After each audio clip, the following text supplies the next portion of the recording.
참 무더운 여름 날씨를 보내고 있습니다. 더우시죠? 더우시죠? 예, 여기는 시원합니다. 그렇지만 나가면 찜통 더위 정말 이렇게 특히나 이번 주 들어서 습도가 높아지면서 비도 많이 오고 장마철이 시작되면서 더욱더 더운 것 같습니다. 오늘 수요일이라 성도님들과 함께 전도를 나갔는데 얼마나 습하고 얼마나 더운지 정말 한증막과 같은 열기를 느낄 수 있었습니다. 그렇지만 그러함에도 불구하고 함께 나오셔서 전도하고 또 중보기도하고 또 수요기도에 나와서 함께 예배드릴 수 있으니 참 은혜인 줄 믿습니다. 늘 우리의 삶을 통하여서 그렇게 하나님께 영광 올려드릴 수 있는 우리가 되었으면 좋겠습니다. 여러분, 찜통같이 더울 때 정말 찌는 듯한 여름이 시작될 때 가장 먼저 생각나는 것은 무엇일까요? 에어컨 아닐까요? 요즘 여름에 날씨가 좋기로 유명한 유럽에도 중동 지방에서 생성된 더운 공기 열돔 현상으로 인해서 40도가 넘는 무더위가 들이닥쳐서 온열 현상으로 인해 많은 사람들이 질병에 걸리거나 심지어 죽기도 하는 등 어려움에 처해 있다고 하는 뉴스를 모두 들어보았을 것입니다. 우리나라와는 달리 원래 유럽은 여름에 온도가 조금 높아도 습도가 높지 않아서 에어컨은커녕 선풍기도 사용하지 않는 집들이 많이 있었는데 요즘 열돔 이상 기온으로 에어컨과 선풍기 구매가 급증하였다라고 하는 뉴스들을 우리가 보고 있는데요. 그런데 여러분, 우리나라에서 에어컨 없는 여름 상상할 수가 있겠습니까? 저는 도저히 상상할 수가 없는 것 같습니다. 우리도 지금 한여름에 이렇게 예배를 드리면서 자연스럽게 에어컨을 사용하고 있지만 여러분 한번 생각해 보세요. 우리나라에서 한여름에 에어컨 없이 예배를 드릴 수 있을까요? 한여름에 에어컨 없이 일할 수 있을까요? 한여름에 에어컨 없이 자동차를 운전할 수가 있을까요? 여러분, 우리나라와 같이 고온다습한 기후에서는 에어컨 없이 사는 것은 요즘은 거의 불가능한 시대가 된 것 같습니다. 그래서 어떤 사람들은 인류 역사상 가장 위대한 발명 중 하나는 에어컨을 발명한 것이다 라고 말하는 사람도 있습니다. 여러분, 무더위를 힘들어하는 사람들은 정말 공감할 수 있는 내용이라고 생각할 수 있는데요. 1902년 미국의 윌리스 캐리어라는 사람이 인쇄소의 내부 습도가 너무 높아서 종이가 수축되고 내부 잉크가 번지는 문제를 해결하기 위해 처음 에어컨을 만들게 되었는데, 캐리어라는 회사는 지금도 글로벌 공조회사로 아주 유명하게 남아있는 것을 우리는 확인할 수가 있습니다. 여러분, 또 무더울 때 정말 갈증이 날 때 생각나는 것이 무엇일까요? 차디찬 냉면. 함흥냉면을 좋아하시는 분도 있을 것이고 평양냉면을 좋아하는 분도 있을 것이고 냉면이 생각납니다.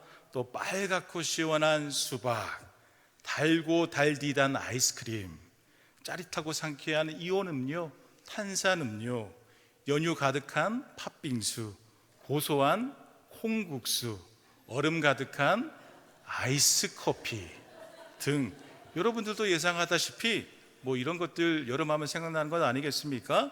그저 생각만 해도 우리를 너무나 시원하게 만들어주는 것이죠. 저는 특히 금요기도회 설교와 기도회를 인도하고 나면 그렇게 아이스크림이 땡깁니다. 그렇지 않겠습니까? 1시간 50분 동안 찬양하고 말씀 전하고 온 힘을 다해 기도하는데 갈증이 날 수밖에 없는 것이죠. 그래서 금요기도 예배를 마치고 나면 집에 들어가기 전에 집 앞에 늦게까지 하는 무인 아이스크림 가게가 있는데 거기로 달려가게 됩니다. 그래서 아이스크림 2개 정도는 먹어줘야 찬양하고 말씀을 전하고 기도함으로 뜨거웠던 마음과 몸이, 그리고 이 성대가 조금 시원해져서 안정을 찾게 됩니다. 여러분, 왜 기도함으로 뜨거웠던 몸과 마음을 억지로 식혀야 할까요? 다음날 새벽 기도회가 있으니까요.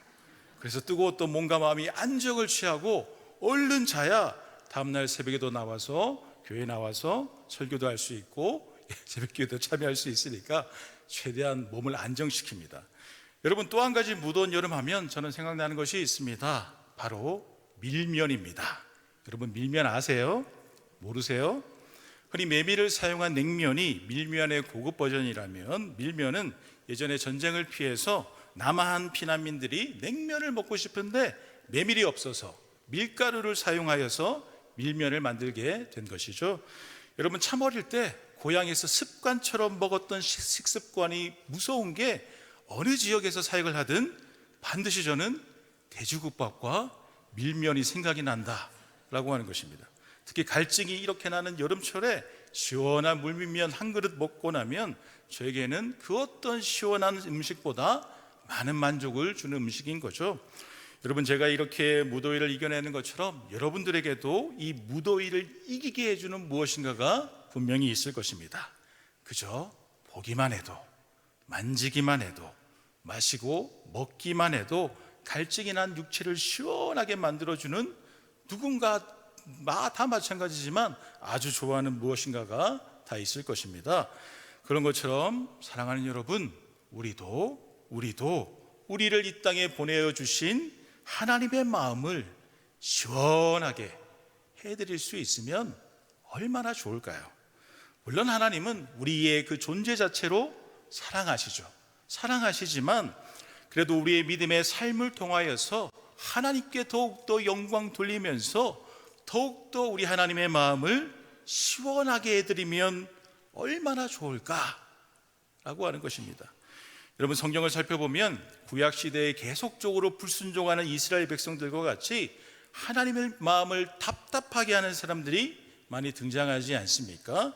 그러나 요셉과 같이 하나님의 마음을 정말 시원하게 해드리는 인물들도 있는 것입니다.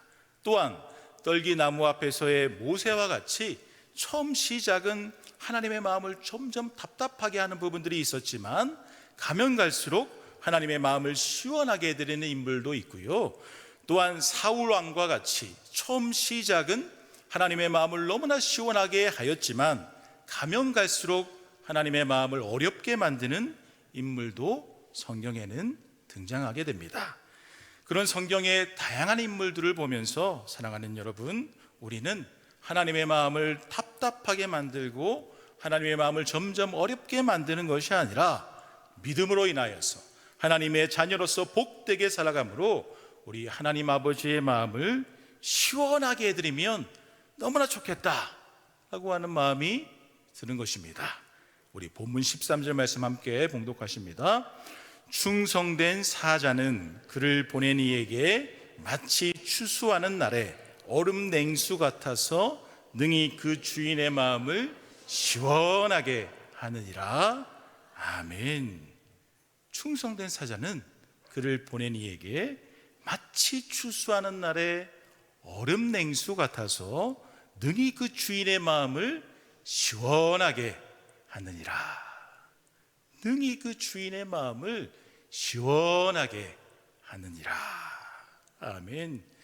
여러분, 그냥 무더운 여름날에 이 말씀만 읽어도 묵상해 보아도 무엇인가 속 시원한 기분이 들지 않습니까? 개인적으로 저는 무더운 여름날에 이 말씀만 계속 읽어보며 묵상해 보아도 참 속 시원한 마음이 드는데요. 여러분, 저도 그렇고 여러분들도 농사를 지어본 적은 별로 없을 것입니다. 그러나 말씀에 등장하는 추수할 때처럼 곧 우리에게 주어진 각 분야 속에서 열심히 땀 흘리며 일할 때 시원한 얼음이 가득한 냉수 한 잔이 주는 기쁨과 통쾌함은 누구나 알고 있지 않습니까? 특히 지금과 같이 무더운 여름날에 일이 잘 되었을 때 마시는 얼음 냉수 한 잔, 그 말로 표현하지 못할 카타르시스를 경험하게 하는 것이죠. 더군다나 여러분, 지금이야 얼음을 만드는 기술이 흔해서 무더운 여름에 얼음물을 마시는 것은 너무나 자연스러운 일상이 되었습니다. 물을 부어서 냉장실에 넣어서 보관하면 자연스럽게 얼음이 되고요. 그 외에도 요즘은 정수기에도 얼음을 만드는 기능이 있어서 얼음을 쉽게 만들 수 있고 접할 수 있죠. 그러나 여러분, 오늘 잠언서가 등장하는 고대 시대에 얼음을 만드는 기술이 있었을까요? 없었을까요? 안 가봐서 모르겠죠. 아니, 고대 시대에 물을 얼음으로 만드는 냉장고 자체가 있었을까요? 없었을까요? 물 자체를 얼음으로 만드는 기술 없었다라고 하는 것입니다. 지금이야 편하게 냉장고를 이용하여서 물을 얼음으로 만들고 음식물을 냉장 또는 냉동 보관함으로써 음식의 신선함을 오래 지속할 수 있지만 성경의 고대 시대에는 지금과 같은 기술의 냉장고가 없었다라고 하는 것입니다.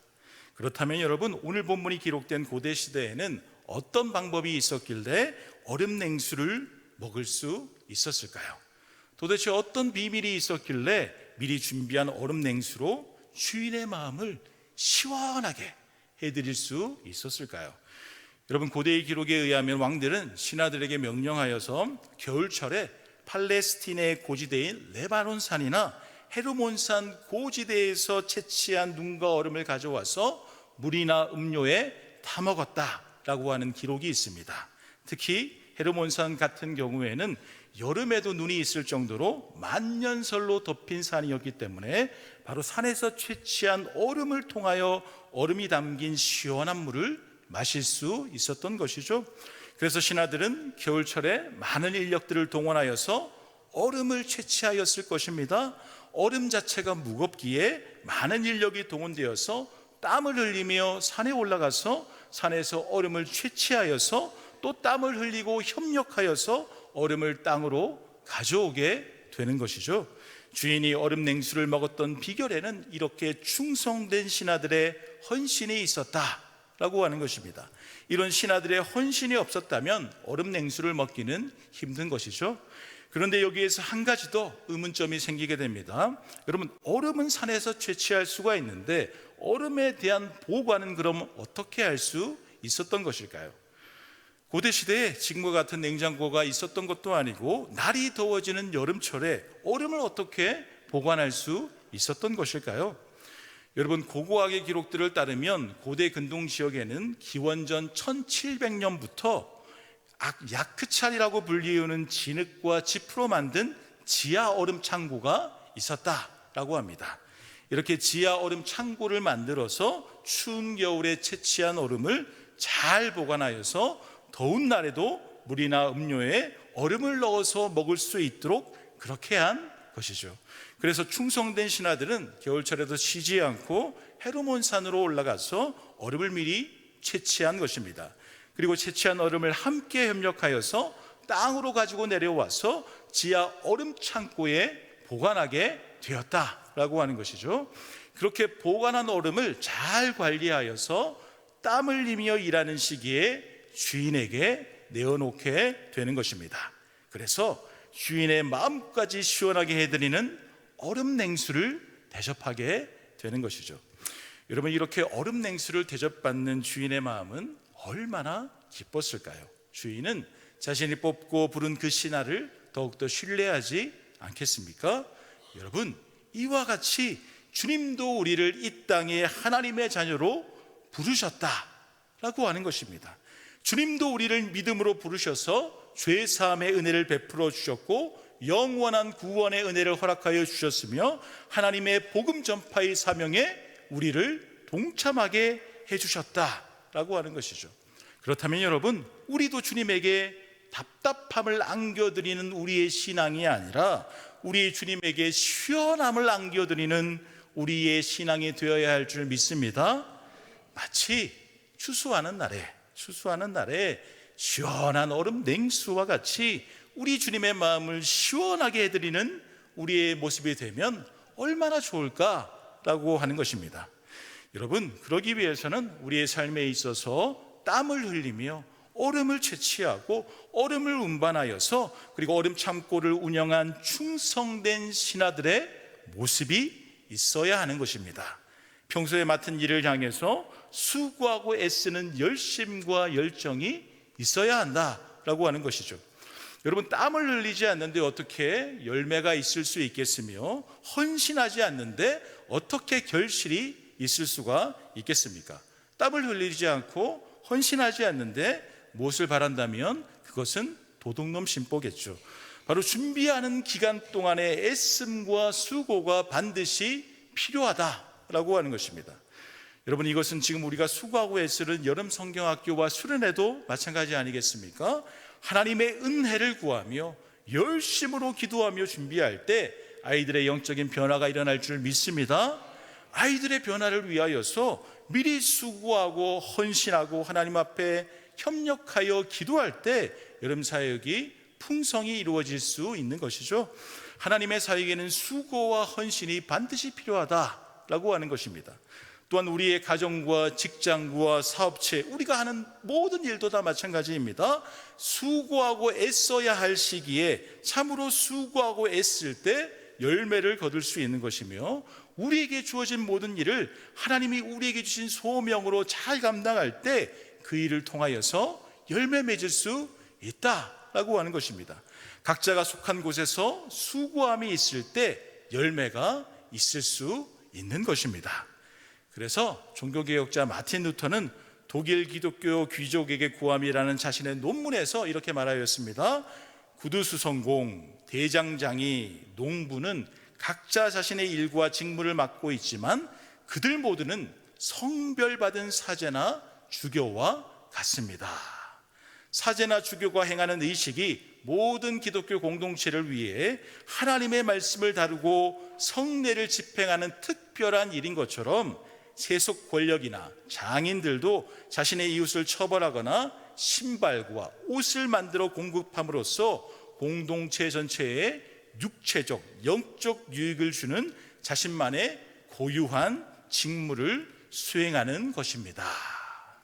여러분, 루터는 교황이나 사제, 성직자만 거룩한 신분이고 농부나 기술자, 장인과 같은 일반 직업인은 속된 신분이라 라고 하는 카톨릭적 이분법을 비판하였습니다. 그래서 모든 기독교인은 직업을 떠나서 모두 영적으로 동등하며 각자의 독특한 직업을 통하여서 하나님을 기쁘시게 하며 하나님께 영광 돌린다라고 하는 만인 제사장직을 말하였다라고 하는 것입니다. 그래서 여러분, 우리는 우리가 하는 모든 일을 통하여 하나님께 영광 돌려야 하는 줄 믿습니다. 하나님을 기쁘시게 하면서 하나님의 마음을 시원케 해드리는 사명이 있다라고 하는 것입니다. 가정에서, 직장에서, 교회에서, 우리가 있는 어떤 공동체에서든, 그리고 혼자 있을 때에도 최선을 다하여서 하나님께 영광 돌리는 삶을 살아야 한다라고 하는 것입니다. 그런데 여러분, 오늘의 말씀에서 더욱더 중요하고 아주 중요한 요소가 있습니다. 여러분, 분명히 하나님 앞에 충성된 하나님의 사자는 하나님의 마음을 미리 알아서 얼음 냉수를 열심으로 준비하는 열정이 있어야 합니다. 하나님이 원하시는 것이 무엇인지, 하나님이 바라시는 것이 무엇인지 미리 그 마음을 헤아려서 준비하고 계획하는 열심이 있어야 한다라고 하는 것이죠. 그런데 여러분, 그런 열정과 별개로 헤르몬산에서 얼음을 직접 만드시는 분은 누구일까요? 적절한 비와 적절한 눈을 준비하시고 적절한 온도와 적절한 환경을 만들어 주어서 얼음을 만들 수 있도록 자연과 이 세상을 창조하신 분이 누구일까요? 바로 하나님이시다라고 하는 것입니다. 하나님께서 얼음 자체를 만드시는 기막힌 자연 환경을 창조하셨다라고 하는 것입니다. 여러분, 이 세상의 다른 일도 마찬가지 아니겠습니까? 농사를 지을 때 아무리 농부가 열심히 기술적으로 농사를 지어도 적절한 햇빛과 적절한 물과 적절한 기후가 뒷받침되어야 추수를 하고 열매를 맺을 수 있는 것입니다. 태풍이라도 심하게 불면, 장마철에 비라도 많이 내리게 되면 열매를 맺을 수 없다라고 하는 것이죠. 여러분, 우리가 이 지구에서 살아갈 수 있게 적절한 공기와 적절한 중력과 적절한 온도를 유지하게 해주신 분이 누구이십니까? 바로 하나님이시다라고 하는 것입니다. 표현하기도 힘들 정도로 너무나 광대한 우주라는 공간에서 사람이 살 수 있을 만한 적절한 온도와 중력과 공기를 가진 별이 거의 없는데, 하나님께서 사람이 넉넉하게 살아갈 수 있는 이 지구를 과학적으로 너무나 희박한 가능성 속에서 우리에게 은혜로 허락하여 주셨다라고 하는 것입니다. 또한 여러분, 사실 우리 모두는 아무리 노력해도 거룩한 존재이신 예수 그리스도에게 다가갈 수 없는 죄인입니다.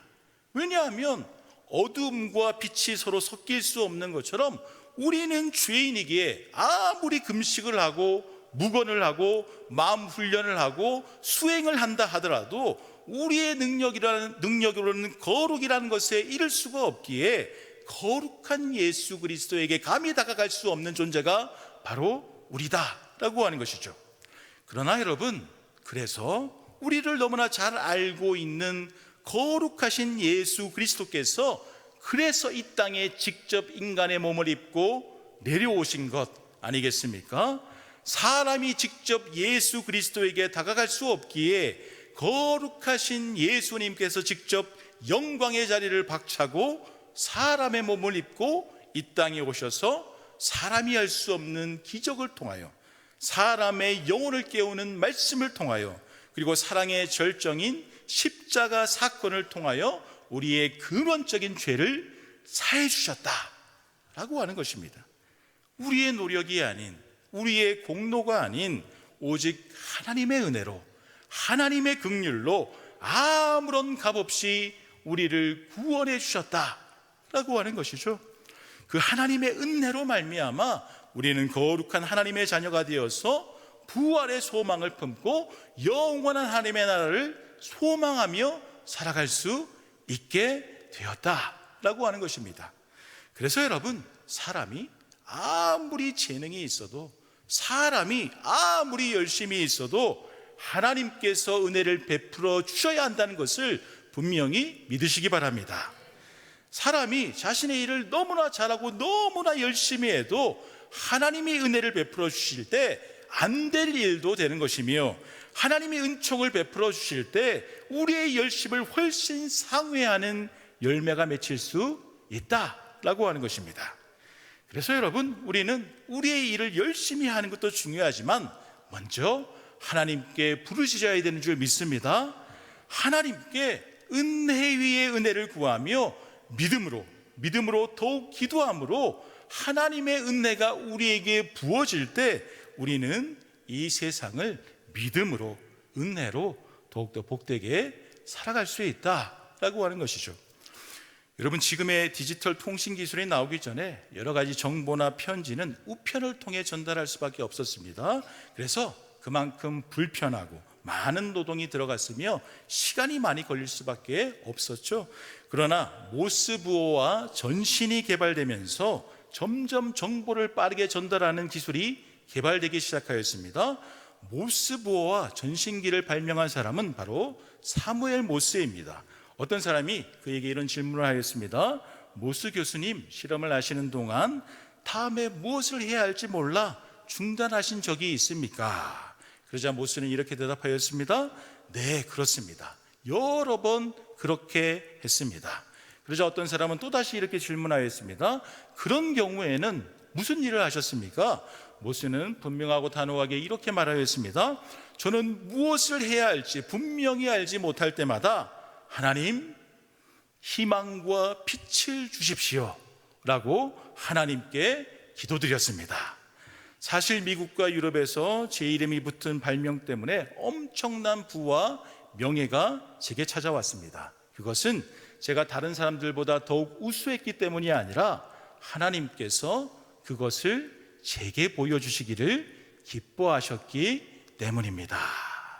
하나님께서 그것을 제게 보여주시기를 기뻐하셨기 때문입니다. 여러분, 이렇게 모스부호를 발명한 모스 교수가 제일 먼저 보낸 전신의 내용은 바로 민수기 23장 23절의 말씀입니다. 우리 화면 한번 띄워주시면 함께 한번 봉독해보면 좋을 것 같습니다. 23장 23절의 말씀 함께 봉독하십니다.